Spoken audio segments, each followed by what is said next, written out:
ketika Rasulullah sallallahu alaihi wasallam ditinggal orang-orang yang beliau sayang seperti Sayyidah Khadijah dan pamannya Abu Talib, kaum kafir Quraisy semakin menjadi-jadi dalam mengintimidasi beliau, sehingga pilihan berat pun harus diambil Rasulullah sallallahu alaihi wasallam untuk meninggalkan kota Mekah menuju kota Taif. Rasulullah sallallahu alaihi wasallam bertemu dengan penduduk Taif. Beliau langsung menawarkan agama Islam kepada mereka, tapi ajakan tulus itu ditolak mentah-mentah. Apakah Allah Subhanahu wa ta'ala tidak menemukan orang lain selain dirimu? Kata salah satu di antara mereka. Rasulullah sallallahu alaihi wasallam tidak memaksa mereka. Jika kalian menolak memberikan perlindungan dan masuk Islam, janganlah kalian mengabarkan kepada Quraisy bahwa aku datang untuk minta pertolongan. Di luar dugaan, permintaan itu juga ditolak penduduk Taif. Akhirnya Nabi Muhammad sallallahu alaihi wasallam mengajukan permohonan terakhir. Jika kalian menolak, biarkan aku pergi, ujar Nabi Muhammad sallallahu alaihi wasallam dengan lembut. Demi Allah, engkau tidak akan bisa keluar sampai engkau dilempari dengan batu, agar engkau tidak akan pernah kembali lagi ke sini selamanya, teriak mereka. Dengan cepat penduduk Taif membentuk dua barisan sejurus. Kemudian mereka membengkukkan badan untuk mengambil batu. Tangan mereka kini telah penuh dengan batu keras. Jumlahnya banyak. Setiap orang telah siap melempari Rasulullah sallallahu alaihi wasallam dengan batu yang tergenggam di tangannya. Batu-batu itu berterbangan menuju tubuh Nabi Muhammad sallallahu alaihi wasallam dan Zaid. Keduanya terus berusaha menyelamatkan diri, mencari tempat persembunyian, tetapi mereka kalah cepat.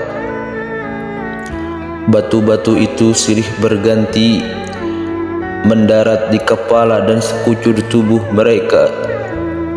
Nabi Muhammad sallallahu alaihi wasallam tak dapat lagi mengelak. Zaid berusaha menggunakan tubuhnya untuk melindungi Rasulullah sallallahu alaihi wasallam, tetapi sia-sia saja. Batu itu datang bak hujan deras yang turun dari langit, menghujam tubuh beliau tak kenal henti. Mereka melempar batu yang diarahkan ke pembuluh darah di atas tumit Nabi Muhammad sallallahu alaihi wasallam, sehingga kedua sandal beliau basah bersimpah darah. Darah segar mulai mengucur dari tubuh Rasulullah. Rasulullah sallallahu alaihi wasallam berlindung di balik tembok Bani Utsbah dan Syaibah, dua orang putra Rabi'ah yang terletak 3 mil dari kota Taif. Setelah merasa aman, Nabi Muhammad sallallahu alaihi wasallam menghampiri sebuah pohon anggur. Lalu beliau duduk di sana. Di tempat itu Rasulullah sallallahu alaihi wasallam berdoa sambil menahan sakit yang mulai menjalar tubuhnya. Ya Allah, aku mengadu kepadamu atas lemahnya kekuatanku dan sedikitnya usahaku serta kehinaan diriku di hadapan manusia. Engkaulah Tuhan semesta alam, pelindung orang-orang yang lemah, dan Engkaulah pelindungku. Kepada siapa hendak Engkau serahkan diriku?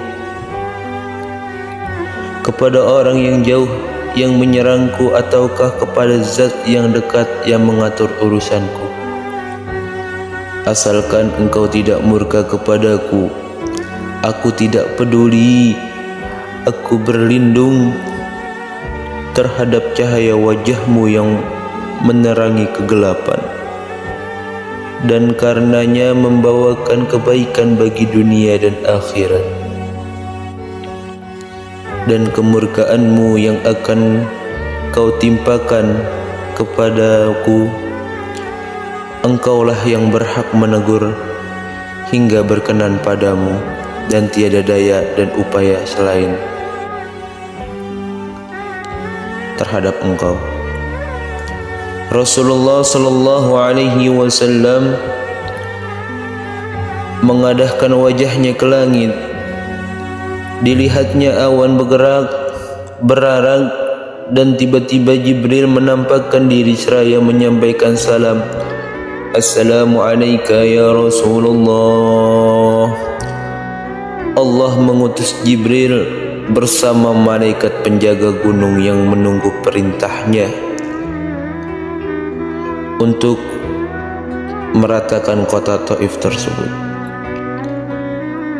Wahai Nabi Muhammad sallallahu alaihi wasallam, wahai Rasulullah, Tuhan mengizinkanmu untuk menimpakan dua gunung itu pada penduduk Taif.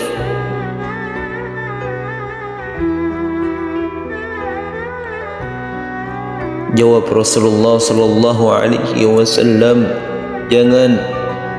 Siapa tahu Allah Subhanahu wa taala akan mengeluarkan seseorang yang mengucapkan kalimat la ilaha illallah, yang mengucapkan kalimat tiada Tuhan selain Allah dari rahim mereka. Maka renungkanlah betapa berat penderitaan Rasulullah, tetapi Rasulullah sallallahu alaihi wasallam tetap berpikir positif dan tidak lepas harap dari Allah Subhanahu wa taala, sehingga pada akhirnya Allah Subhanahu wa taala memberikan sesuatu hal yang besar dan tidak pernah Rasulullah sallallahu alaihi wasallam duga. Sesuatu yang besar dan tidak pernah Rasulullah sallallahu alaihi wasallam duga untuk ditimpakan pada mereka yang menzaliminya.